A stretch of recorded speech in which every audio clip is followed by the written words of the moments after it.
Jules, ito I'm sure ikaw interested ka rin na mag-take ng iyong master's degree, diba? At I'm sure marami rin tayo mga boss na gusto rin makapag-aral pa after nga na ating mga graduate studies. At ito dahil sa mga interesado, saktong-sakto itong topic natin ngayong umaga dahil ang British Embassy sa Manila ay nag-o-offer ng ang Chevening Scholarship at para pag-usapan yan ngayong umaga, makakasama natin si Mr. Stephen Lysaght, Head of Political Section of the British Embassy, Manila, and si Mr. Melvin Noche, ang isang Chevening alumnus. Good morning, guys. Morning. Hi, thanks for having us on. First of all, maybe you could give us a little background about the Chevening Scholarship that you are offering now for students. Well, it's the 30th year that we've been running this scheme. There's 41,000 people globally, part of a huge international network.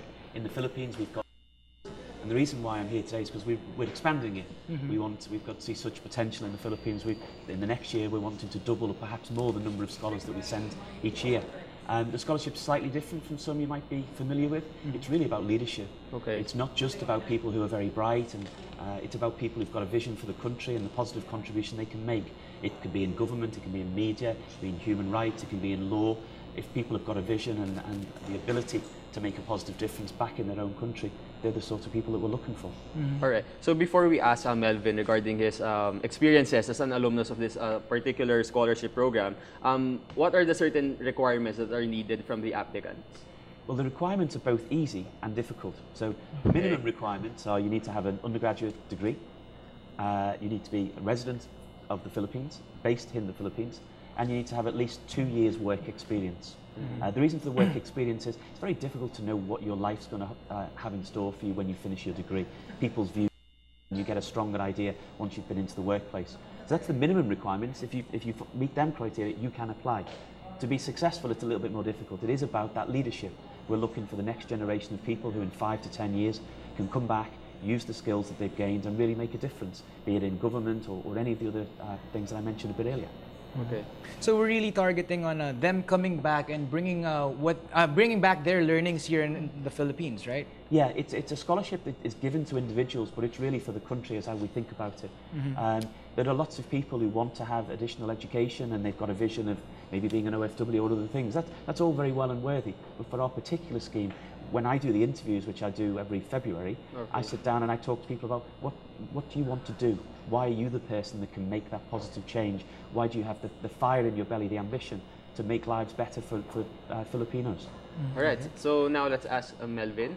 Okay. So Melvin, you are from this scholarship program. Diba, nag-study ka rin sa, of course, United Kingdom. Pero before that, pwede mo bigyan ng background yung mga viewers natin kung ano yung naging proseso na pinagdaanan mo?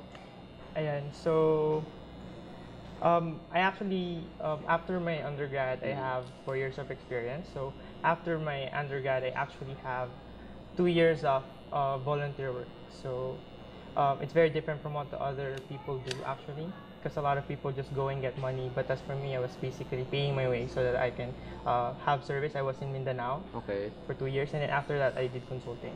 For the application process, what I did was you have to take the IELTS or TOEFL, and then you have to have, well, moderately good academic standing, and of course, you should have a vision for the future in the Philippines. So what was your vision for the Philippines? It's more like personal for me because I want to start with myself because I cannot like change the world overnight. So I'm thinking that as I can do my best so that, for example, not just doing community work but even in the private sector. Being in the private sector, helping the industries here, making the economy grow will actually help everyone. Okay. All right, Sir Stephen, I'd like to ask, with everyone that's applying for this scholarship, what were the remarkable things that you remember, like with regards to the interview that you conducted? Like, what were the answers that they gave you regarding the impact that they can bring back once they are done with their scholarship or with their education abroad? There was a number of things which struck me. So I spend a week each year sitting down and speaking to people. And the thing that comes across with the successful ones, and many of the ones who are unfortunately unsuccessful, we don't have as many scholarships as great people that apply for them, is really the passion. People are very proud of their country. People have a, if you read the newspapers, you sometimes get a false impression of what's going on. You've got people here who are really positive about what the future can bring. They're much aware that everything is not perfect at the moment, but they believe that they can go out and this is a country that will reward merit and that they'll be able to get on. And I think they're the two things that strike me as something that I see in all of the successful people. Yes. Well, usually with the scholarships that you've already given out, what business sectors were they working for, or were they wanting to study about? It's really, really diverse.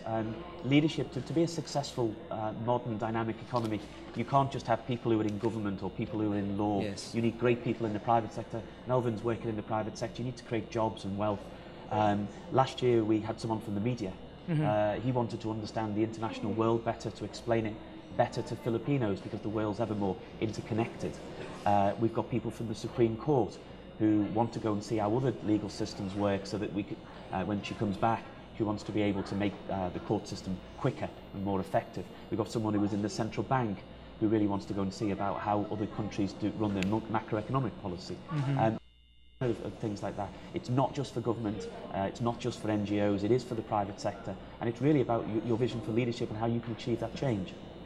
Okay. Oh, sir, for the past 30 years, can we assess the impact of the scholars that we have been inside the scholarship program? So how are they doing right now? Internationally, there's been presidents, prime ministers, foreign ministers, titans of international business that have gone through the scheme. Here in the Philippines, I've been really privileged to meet people who have been Chevening scholars and have made a big contribution to the Mindanao peace process, other people who are involved in the media, other people who are doing a great job in Congress. There's so many, really. All right. Sir Stephen, maybe you could give the requirements for our viewers who are interested in applying for your scholarship. What are the things that they need to have?